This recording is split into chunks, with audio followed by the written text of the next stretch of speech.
नमस्कार, मैं हूं अजय शर्मा और आप देख रहे हैं दृष्टि सागर। आज की चुनावी चर्चा में हम बातचीत करने जा रहे हैं पूनम यादव से। पूनम यादव ने समाजवादी पार्टी से महापौर के लिए दावेदारी की है। गठबंधन है राष्ट्रीय लोकदल से और आजाद समाज पार्टी से। पिछली बार चौथे नंबर पे थी, इस बार दावेदारी कर रही हैं।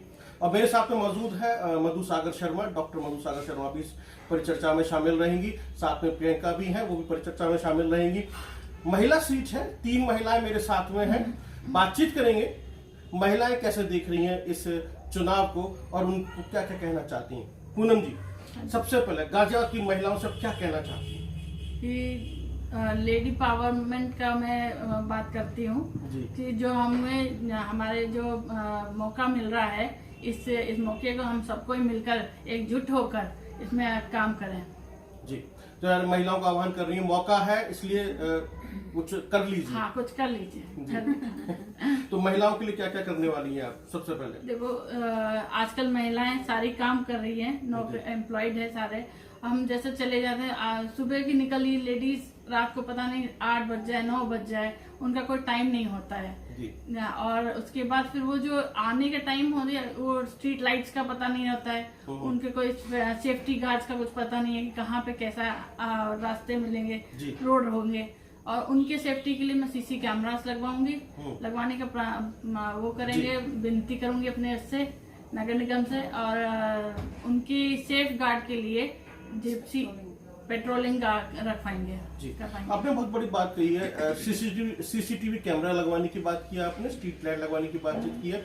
हमारे पास भी इस तरह की सब कुछ फीडबैक आए थे गोविंदपुरम से, जहां पर सड़कों पर स्ट्रीट लाइट नहीं है, बहुत से एरिया में नहीं है। आप इधर देखें जी, आप इधर देखिए, हम जाते हैं इधर शास्त्री नगर की साइड, उधर भी लाइट नहीं है बिल्कुल भी, और बिल्कुल अंधेरा रहता है। तो कहीं ना कहीं सेफ्टी के पर्पज से तो वहाँ कोई सुरक्षा है ही नहीं, है ना। और अंधेरे में भी कुछ भी वारदात हो सकती है, तो इस चीज को भी ध्यान में रखते हुए स्ट्रीट लाइट तो हर जगह होनी चाहिए। और मेनली आप देखेंगे तो स्ट्रीट लाइट्स रोड्स पे तो मिल जाएंगी, बट जैसे स्लम में या वैसे गलियों में जाएंगे वहाँ पे अवेलेबिलिटी नहीं है। तो मैं जी का यही प्रयास रहेगा कि स्ट्रीट लाइट्स अवेलेबल हो हर जगह पे, ताकि वो लोग आराम से जा सके, लेडीज को डर ना रहे।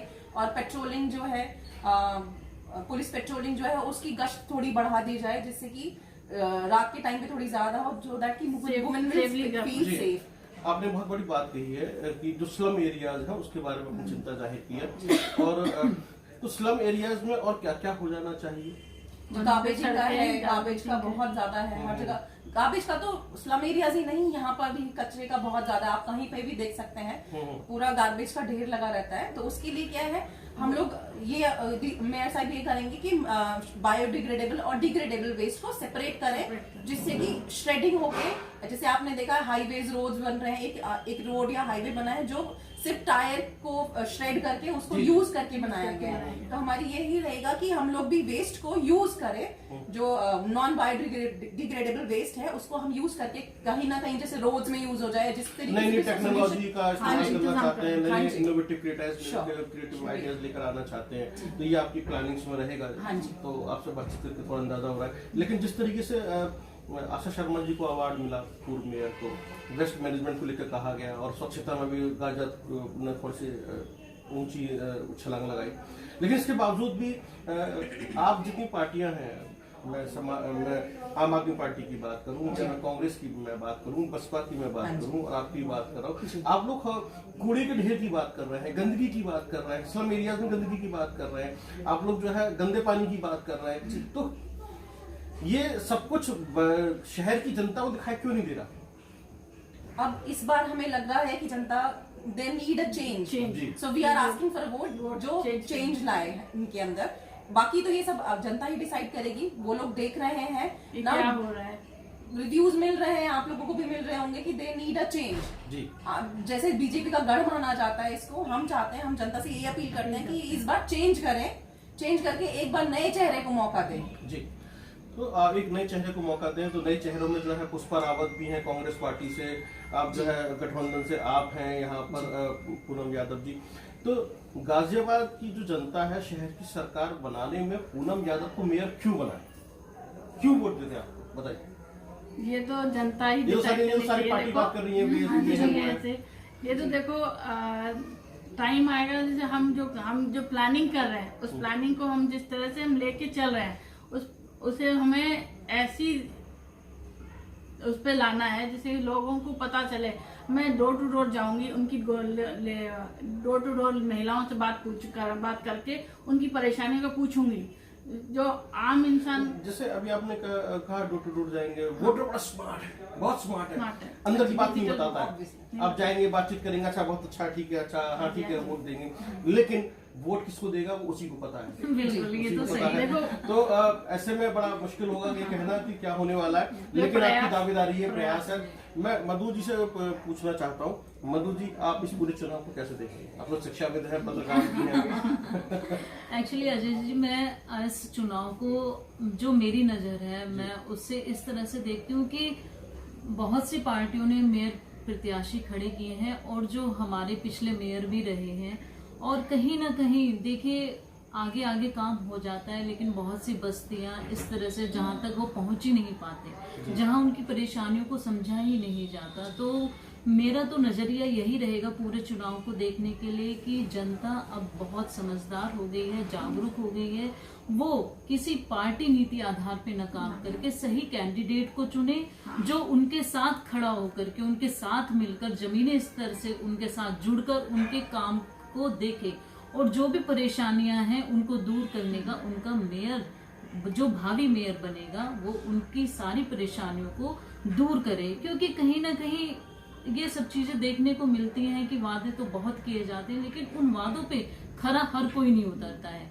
तो मैं चाहती हूँ कि जहाँ चीजें और परेशानियां हैं वहां तक पहुंचा जाए, वहां तक पहुंचा नहीं जाता, और आगे आगे जितने भी मतलब हमारे पॉश एरिया हैं उनमें ही काम को किया जाता है। पॉश एरिया मतलब राजनगर, कबीरनगर, शास्त्री नगर, बिल्कुल बिल्कुल, अवंतिका, चिरंजीवी विहार, मतलब देखिए बहुत बड़ी समस्या तो हमारे सामने चमकाने में लगी हुई है। बिल्कुल बिल्कुल, और मेन ये रहता है सीवर समस्या। क्यों सीवर समस्या को बिल्कुल जब मौसम खराब होता है, जब भी बरसात आने वाली है, फतेहनगर पूरा पानी में डूब जाता है, नाला ओवरफ्लो जाता है, आपका जो दूध विश्वनाथ मंदिर पास में जो नीचे सबवे है उसमें वो पानी में डूब जाता है, वाटर शॉटिंग हो जाती है, और अक्सर देखा जाता है पूरा गाजर पानी में डूबा हुआ दिखाई देता है। उसके लिए कुछ प्लानिंग है आपके? आप कुछ करने वाली है ऐसा कुछ?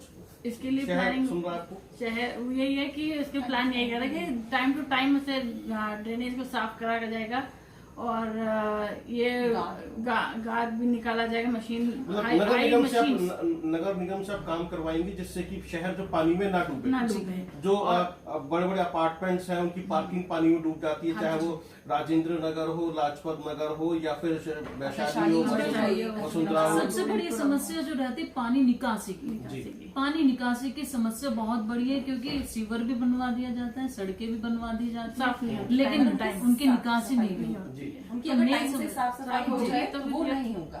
तो यानी कि इतने साल से गाजियाबाद के अंदर नगर निगम में जो है बीजेपी का परचम लहराता रहा, मेयर बीजेपी का रहा, सभासद भी सबसे ज्यादा बीजेपी के रहे, लेकिन समस्याएं वहीं की वहीं हैं। जो भी पार्टी बात कर रही है, कांग्रेस हो, समाजवादी पार्टी हो, बसपा हो या आम आदमी पार्टी हो, वो इसी की बात कर रही है कि वाटर लॉकिंग है, पानी की निकासी नहीं है, सीवर की प्रॉब्लम है, कूड़े का ढेर लगा हुआ है, ब्यूटिफिकेशंस नहीं है। इवन जो भारतीय जनता पार्टी से जिन लोगों ने टिकट की दावेदारी की थी, जिन्होंने नहीं मिला, उसमें जेंट्स भी थे, सबने, उन्होंने भी कहा कि हम शहर का सौंदर्यीकरण करेंगे, कुछ चीजों को ठीक करेंगे। तो इनकी समस्या बनी हुई है, काम तो कहीं ना कहीं हुआ नहीं, या फिर जो जिस तरीके से होना चाहिए था वैसे नहीं हुआ। तो ऐसे में शहर की जनता कैसे आपको लेने जा रही है तो पता चलेगा, लेकिन आपने जमीनी मुद्दे उठाए और जो लोगों को परेशानी डालते हैं। अगर हम आराधना से आते हैं, राजेंद्र नगर से, तो पूरा आपका घुटने तो पानी भर जाता है बरसात में, और नाला पूरा होता है उसके अंदर, चाहे शालीमार गार्डन है या भोपरा है, पसौंडा है, इस तरह की चीजें हैं। यानी कि शहर सिर्फ राजनगर, कबीरनगर, शास्त्री नगर या फिर इस तरह की जो पॉश कॉलोनी जो नेहरू नगर, ये नहीं है। इसके अलावा और भी कॉलोनियां हैं जहां लोग रहते हैं, जिसमें राकेश मार्ग है, कोट गांव है, और लाजपत नगर, श्यामपार, भोपरा, पसौंडा, वसलम एरिया, राजनगर एक्सटेंशन भी वो भी पानी में डूब जाता है। तो आप उस समस्या से निजात दिला देना चाहती हैं, ये आपके चुनावी एजेंडे में है। यदि आप चाहते हैं कि इन समस्याओं से निजात मिले तो आपको पूनम यादव की बात को सुनना पड़ेगा। क्या पता पूनम यादव एक अच्छी मेयर साबित हो, कुछ तो बदलाव होना चाहिए। पिछले लगभग 28 साल से बीजेपी का ही मेयर है आपके सामने, तो क्या आप इस बार मेयर बदलने जा रहे हैं या फिर आप फिर से वही करने जा रहे हैं जो आप पिछले 28 साल से करते चले आ रहे हैं? फिर से हम देखेंगे बीजेपी का मेयर या फिर पूनम यादव मेयर होंगी या किसी और पार्टी का मेयर होगा, जो भी आपको पसंद है आप मेयर चुन सकते हैं। लेकिन पूनम यादव ने जो मसले उठाए वो जमीनी है और बेसिक बुनियादी चीजें हैं कि इससे निजात मिलनी चाहिए, चाहे महिलाओं का हो, व्यापारियों का हो, या फिर पानी की समस्या हो, गंदे पानी की समस्या हो, या फिर ब्यूटिफिकेशन की बात हो। चलते चलते आखिरी सवाल, आपका मैसेज, गाजियाबाद आपको वोट क्यों देने जा रहे हैं? गाजियाबाद हमें वोट इस पे ये है कि देखो आप जनता है, जनता जानती है कौन कितना करता है जी। अभी, और आपको पहचानना है कि वो कौन करेगा आगे। मेयर जो मैं नहीं कह रही कि मैं ही बनूंगी, लेकिन जो करे वो सही मेयर को चुने और सही मेयर सिटी को ब्यूटिफिकेशन बनाने में मेरा सहयोग दे। जी, बहुत बहुत धन्यवाद पूनम जी हमसे बातचीत करने के लिए।